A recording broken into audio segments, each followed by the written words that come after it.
Hey now, my name is Nick, this is Board Game Brawl, and it is time for another death-defying top 10 list. This time we have top 10 Kickstarter board games. Now, if you've been following my channel, you might be a little bit surprised that I've never actually done this before, because I'm the Kickstarter update guy, and I review so many different Kickstarter projects, and I talk about them so much that how could I have not done a top 10 list by this point? Well, the fact is, up until maybe a couple months ago, I wasn't necessarily comfortable doing a top 10 Kickstarter board games list because despite how many projects I've backed and how much I enjoy Kickstarter as a whole, there haven't been a lot of truly fantastic games. At a point, I felt like I would be doing the top 5 fantastic Kickstarter board games and then another 5 that were they're okay.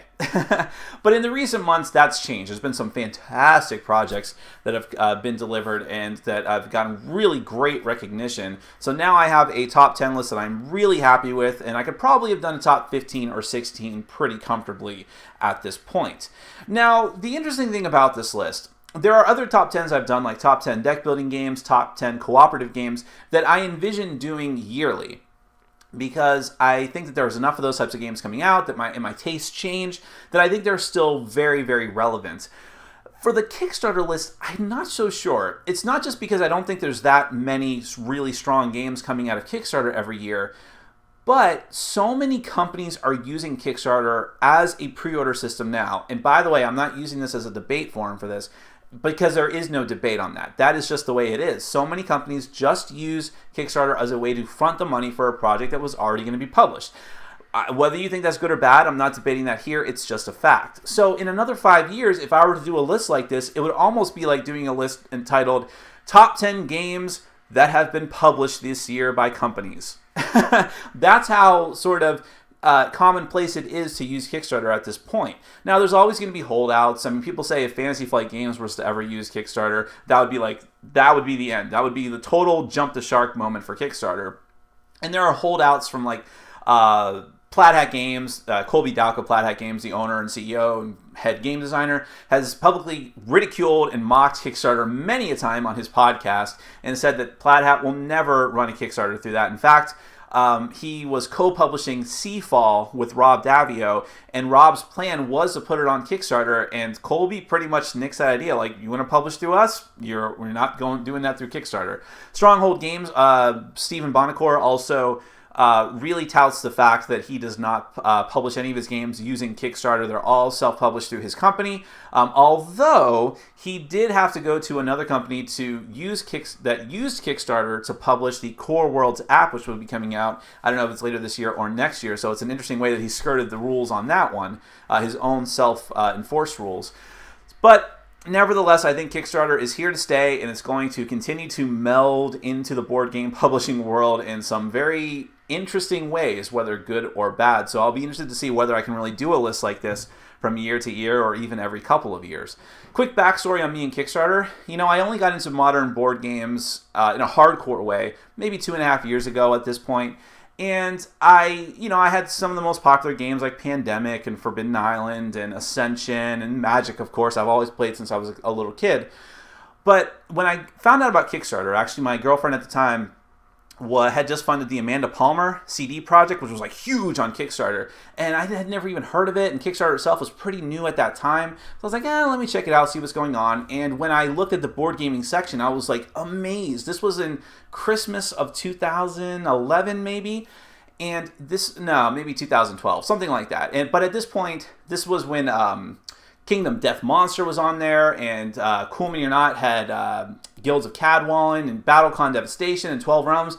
To me, these were just amazing projects, and I loved the interaction on the forums and the comment section of all these projects.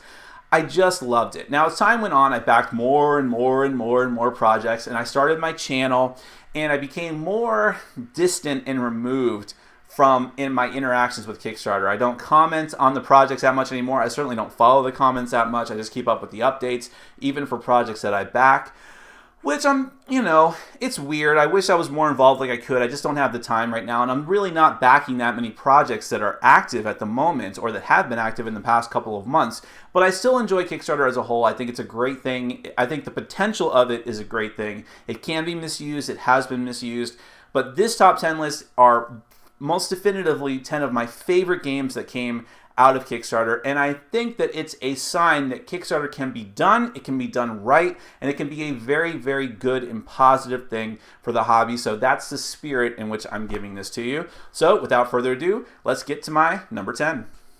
My number 10 is City of Iron from Red Raven Games. Now, Red Raven Games is Ryan Lawcat. He self-publishes and designs and does the artwork for his games, which is an amazing thing to me. And he has put out some really great games. Two of them, Empires of the Void, which is a good game. It didn't make it onto my list, but it was also funded through Kickstarter. But City of Iron is pretty amazing. It's very heavy. It's very long. I wouldn't recommend it for everyone, but it looks gorgeous. I love the artwork. I love the components. I love the theme. It's actually a heavy Euro game with some theme that's all about, with sort of a steampunk magical aspect to it, where you take control of one of these different races who are vying for supremacy in the steampunk world, and you're trying to get all these different goods, and you can go and conquer these different lands. You can try and conquer your opponent's land, so there is some interaction, which is another thing that's different from other Euro games. And there's even just a smidge of deck building that's done in a very unique way, where you, as you discard cards, the way that you discard them matters, because then you just flip your deck back over into your pile, but you never get that many cards in your deck, so you have much more control over it than other deck building games. Just a wonderful thematic Euro game, which is not something I can say very often. City of Iron from Red Raven Games, my number 10. My number 9 is Chaos Ball from Cool Mini or Not and designer Eric Lang. Now, even as I backed Chaos Ball, I was a little hesitant about it because it seemed like just a little too over the top. I was never into Blood Bowl that much, which is what this game really takes some of its roots from. It's a competitive game that's like rugby mixed with football, mixed with basketball a little bit, and that there's different little goals around the board. I mean, it's and all with a fantasy, sci-fi, cartoony anime theme to it. So I was like, I don't know, is all this going to work together very well? But it really, really does. I love the varieties of teams. I like that you can pick your favorites. And they're all different. They all have different special abilities. And there's different ways to play the game. It works equally well with 2 players or 4 players, I've found. Just a wonderful game. Wonderful game mechanics of the whole card system of playing down different cards, but only being able to play every different numbered card only counts once per round. Just a wonderful game, and a really unique and creative and beautiful minis, of course, because it is Cool Mini or Not. That's Chaos Ball from Eric Lang and Cool Mini or Not, my number 9. My number 8 is Viticulture from Stonemaier Games, specifically the second printing of Viticulture, which just recently became available in stores. This is a Euro game, and it's I'd say it's a moderately heavy one, which is not typically my type of game, but man, the game just works. It's very elegant, and just a short amount of time I've had it, it has really hit my group by storm. It's all about making wine, which is a fairly unique theme. There's been a couple other games that have done it, but it just works very well in this one. I'm not going to say it's the most thematic game ever, but how the mechanics work together with that theme does work really, really well. You make grapes, you put the grapes in your crush pad, you go from the crush pad into your wine cellar, you fulfill the orders for the wine, and you're doing all this through very simple but very strategic worker placement. You have to split, it did something I haven't seen in any other worker placement game, at least that I've played, which is that you have to split your attention between the summer and the winter. You don't get your workers back between those seasons, so you have to decide which part of the board am I going to focus on, which abilities do I need the most right now. Should I just stay in the summer and prep as much as I can, or do I need to go into the winter and get more workers and fulfill orders, get more orders? There's a lot of decisions to be made here. I love the order of the turn order track, the wake up track, and how that works. Just a lot of neat mechanisms here. I can't wait for the Tuscany expansion, and I can't wait to play the base game itself more. That's Viticulture from Stonemaier Games, my number 8. Now, I didn't really plan it this way, but my number 7 is also a Stonemaier Games release that was on Kickstarter. This one is called Euphoria, Build a Better Dystopia. And part of the reason why it's above Viticulture is undoubtedly time. I've had the game longer and have played it more, but also the theme, which is really, really cool. It takes place, as the name implies, in a future dystopia where you take control of one of the factions in this world who has all these different workers under their thumb. They're brainwashed, beaten down, just working for the state at this point. But you're trying to use these workers to go around the board, gather resources, and vie for supremacy against the other factions. There's a lot of moving parts to this game. There's some really interesting things like an allegiance track, and how happy and how intelligent your workers are can have negative or positive impacts on the flow of the game. Going around the board and trying to gain control of these different spots and keeping the other players from doing so. It's a race to get to a certain amount of points, and it's just very, very fun and exciting. It's relatively fast for what it is once you get it, once you get the system down and know the rules pretty well. There's some neat twists, like you can decide whether you want to be a benevolent ruler or just a cruel and unjust ruler. It's beautiful, it's gorgeous. I love the board, I love the theme. It's yet another Euro game with a lot of theme, which actually I guess that's becoming more and more common as we go through these different Kickstarter games, and that could be another benefit of Kickstarter, being able to have these Euro games with fantastic themes that might normally not make it into the mainstream modern board gaming market. That's Euphoria from Stonemaier Games, my number 7 Kickstarter board game. My number 6 is a zombie game, and I know that most people are fatigued with zombie games, they're sick of them, they don't want any more, but I think that Zombie 15 from Yellow Games stands out in the crowd and is a unique experience. And by the way, Yellow Games is an example of a larger board gaming company who has been using Kickstarters, and this is one of the first really successful ones that they did on Kickstarter. This game is, on the surface of it, looks like your typical zombie game. You're running around a city with a group of survivors, trying to pick up items, trying to kill zombies and meet your objective, but how it's handled out is pretty unique. First off, thematically, you're a group of teenagers, which, I think in other zombie games, you take it for granted that you're going to be playing this either really tough, big bruiser or this scantily clad woman who is dressing completely impractically for the zombie apocalypse, and you're running around with machetes and chainsaws. In this one, you're a group of kids who have found that their parents are all dead. They have to band together. They have to use whatever's laying around, baseball bats, slingshots, their dad's hunting rifle, whatever it might be, come together, go through these story-driven objectives, and try to make it out alive. And of course, the big gimmick of the game, and it's right there in the title, is that you only have 15 minutes to accomplish this. The game plays with a soundtrack. There's different soundtracks for different difficulty levels. Whenever you hear a growl, you have to draw a zombie card and more zombies come out. So you're frantically running through the city. You're taking your turns as quickly as possible, trying to meet your objectives, but before you do that, you have to get weapons, you have to stock up, you have to kill zombies, you have to help your allies, make sure they get out with you.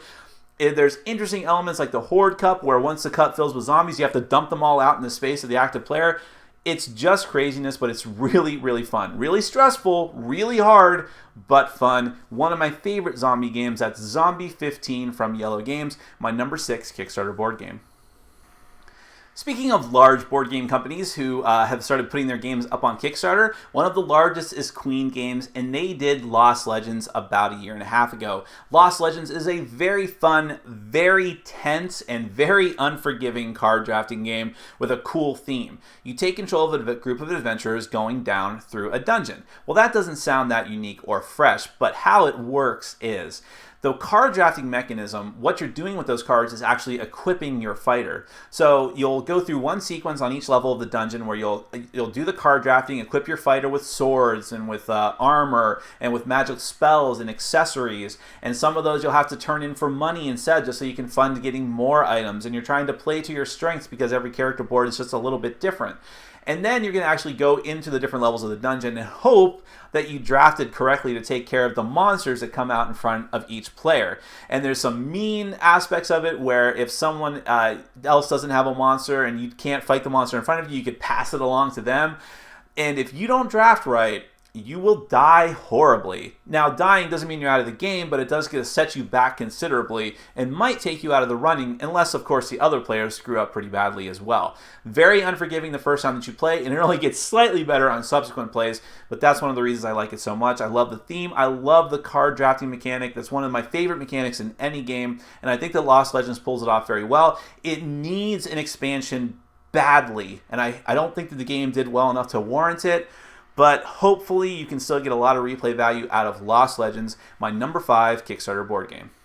My number 4 is Star Realms from White Wizard Games, and man, Star Realms just blew up this year. I was shocked at how popular this game became because It was fairly popular on Kickstarter, but it didn't really make huge waves. And, you know, when I first got the game and reviewed it, I thought, well, okay, it's kind of cool. I don't think this is going to do very much for my channel, but it's, you know, it's a Kickstarter game I don't see very many other people talking about. Little did I know that it only took a little more time. And a lot of it was predicated on the success of the app for both Android and iOS that came out that people have just been loving and playing the death out of. But even the physical version of the game at Origins, at Gen Con, and even at Essen, apparently, people have just been gobbling this game up. They love it. It's a very simple but very strategic deck building game that's primarily meant to be played head-to-head 2-player, but you can play as a free-for-all with more players or as a team game, which I've heard is quite fun, although I've only tried it multiplayer competitive, but it seems like it'd be pretty cool. There's even a 1 versus all mode as well, and it's just about you building your star empire. There's a really cool base mechanic similar to like constructs or artifacts and other types of deck building games that stay out and play, but they can deflect attacks from you. And that's the main thing about Star Realms, is that it is purely just in-your-face combat. Most deck builders are mostly solitaire affairs, where you're just trying to get your engine going and trying to get points. This one, you need to take out your opponents. You go head-to-head trying to knock out their authority points, essentially their hit points, which makes it much more interactive and much faster and more to the point than other deck builders. Lots of fun, beautiful artwork, cool theme, even if it's not the most thematic game ever, but it is definitely one of my favorite deck builders at this point. It is Star Realms from White Wizard Games, my number 4 Kickstarter card game.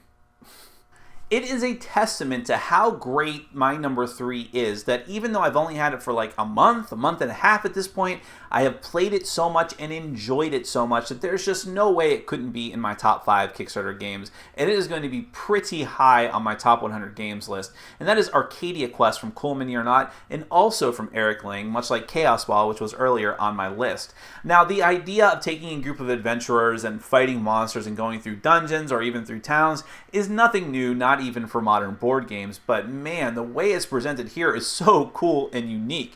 This is purely competitive, cutthroat, in-your-face competitive, where you're trying to go around these different maps, getting these different quest objectives in order to bring glory to your guild, and you field a team of adventurers, which you might think is unwieldy, like, oh, you have to control more than one adventurer, but it really works because you have a lot of strategic options as to how you build your team, or you can just say screw it and do it randomly or draft them. But even then, that's a really cool way to do it. And there's the fact that there's all these monsters out on the board, but it's not about the monsters. It's about you fighting your opponents and fighting the rival guilds, and you just mow through the monsters to get points. But at the same time, the monsters have these like awesome miniatures. All of your guild members have awesome miniatures. The boards look beautiful like any Cool Mini or Not production. There's so many good things to say about this game. You can go through a campaign mode. You can just say to hell with it and just do randomized maps and, you know, have no set standard of campaign rules whatsoever. However you want to do it is fine. Either way, it's going to be a ton of fun. This is a ruthless competitive game. It's not going to be for everyone. It's not typically the type of game that I enjoy, but the way the system works is that even if you're down, even if you're out, you can still come back, and it's still fast and a lot of fun. So Arcadia Quest from Cool Mini or Not and Eric Lang. You might even expect to see this one go further up on my list in the future, but for right now, it's my number 3 Kickstarter board game. My number 2 Kickstarter game is so different from my number 1 and my number 3 that you'd be forgiven for thinking that you're on a completely different list just for this entry. But it's not. This is one of the Kickstarter games that truly surprised me, and that is Paperback from Tim Fowers. I didn't expect that much from this game. I just liked deck building. I liked the presentation of the game when I looked at the artwork, and it was relatively cheap, and I was also backing it together with Walkstar at that pledge level, so I'm like, yeah, okay, I'll give it a shot. I was backing a lot of projects then. Man, I got this game, and it was amazing. It not only has everything I want from a deck builder, deep strategic thinking, fast, lots of different options for gameplay and different combos you can pull off, but also the idea that you are taking a game that I don't like at all, Scrabble, but taking that concept of putting words together integrating it with deck building and coming up with a system that is just amazing. It is so fun. Now, the game can be prone to analysis paralysis, but it's like the most fun analysis paralysis I've ever experienced, if that makes any sense whatsoever, because trying to rack your brain and putting these words together and pushing up your score as high as possible, getting as many points as possible for doing so in order to buy better cards and to get those book cards to get more points. I mean, man, there's just a lot to enjoy here. It's a great game for families. I mean, it doesn't mean a lot to me, but I can, it just has so much to offer to so many different groups of people. Everyone I've played it with has loved it. I love it. It's just, and it's a purely good example of what Kickstarter can do to bring such a unique and fresh and innovative game to market. I hope more people discover it. I hope to see more from this designer because he is really hitting it out of the park. That is Paperback, easily my #2 Kickstarter game. Well, I'm probably going to get a lot of hate for my #1 because some people see it not just as one of the greatest successes of Kickstarter board games, but also one of the greatest examples of excess in Kickstarter, especially when it comes to miniatures. Like when people say the only way you can have a successful project on Kickstarter is by miniatures, even if the game is mediocre, people claim that Zombicide is the greatest example of that. But for me, the game itself is great, and the awesome miniatures just happen to be a bonus on top of that. Zombicide is one of the best examples of a cooperative game that I've seen, and I know that the new set coming out soon will have competitive aspect to it, but for now it's pure co-op, and you have to work together as a team.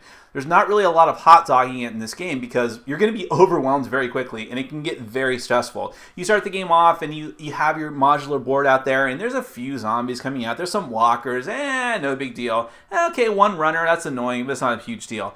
But soon, you start killing some zombies, you get stronger, and guess what? More zombies are coming out. Stronger zombies are coming out. And soon, you can't take care of all of them, and they're flooding the streets. This game does the best job of simulating like a hardcore, fast, frenetic, overwhelmingly distressful zombie movie.